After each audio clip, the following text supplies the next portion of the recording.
Okay, imagine you're a first responder. You walk into a situation, and right away, you can tell something just doesn't add up. Today, we're going to do exactly that. We're stepping right into the middle of a clinical mystery to see how just a few key clues can unlock a really complex diagnosis. So let's jump right in. You know, every diagnostic journey, it really starts with that very first moment. It's that first encounter where all the initial pieces of the puzzle get laid out. And everything, I mean everything, hinges on paying close attention. So here's the scene. You've got a 29-year-old man, and he is visibly agitated.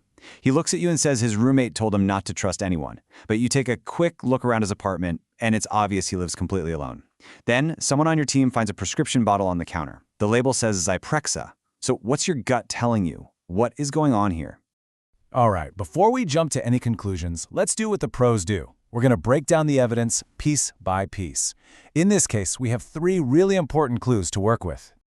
First up, the roommate. Right, we've already established this person isn't real, he lives alone. So that means the voice he's hearing is coming from inside his own head.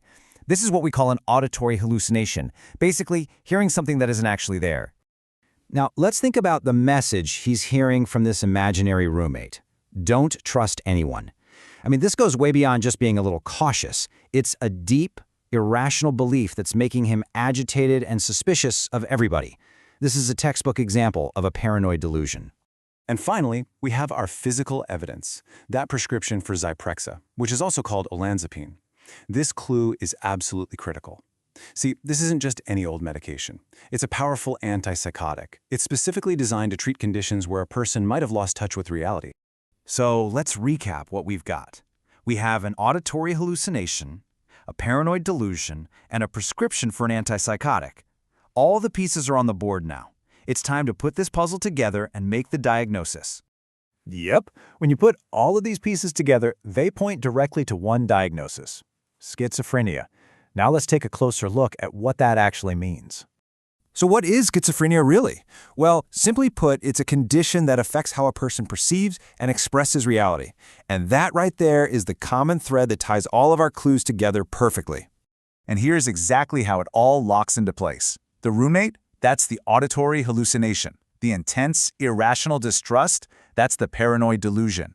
His agitation is a sign of what's called disorganized thinking. And the Zyprexa? Well, that's the specific medical treatment for these exact symptoms. You really couldn't ask for a clearer clinical picture than this. But hold on. A really strong diagnosis isn't just about finding what fits. It's also about systematically proving what doesn't fit.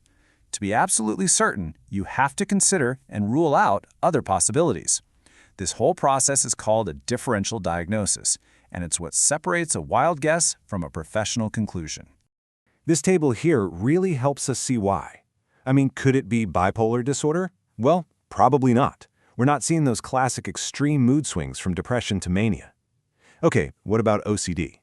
Again, the evidence just doesn't fit.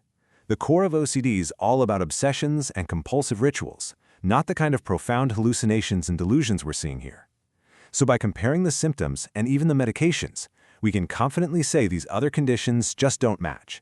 So after all that detective work, what's the big takeaway here? What should you remember?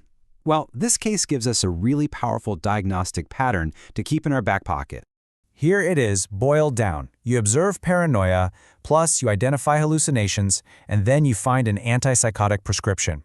When you see those 3 things together, schizophrenia should shoot to the very top of your list of possibilities. It's a simple, but believe me, incredibly powerful clinical shortcut. And all of this brings us to a much bigger question.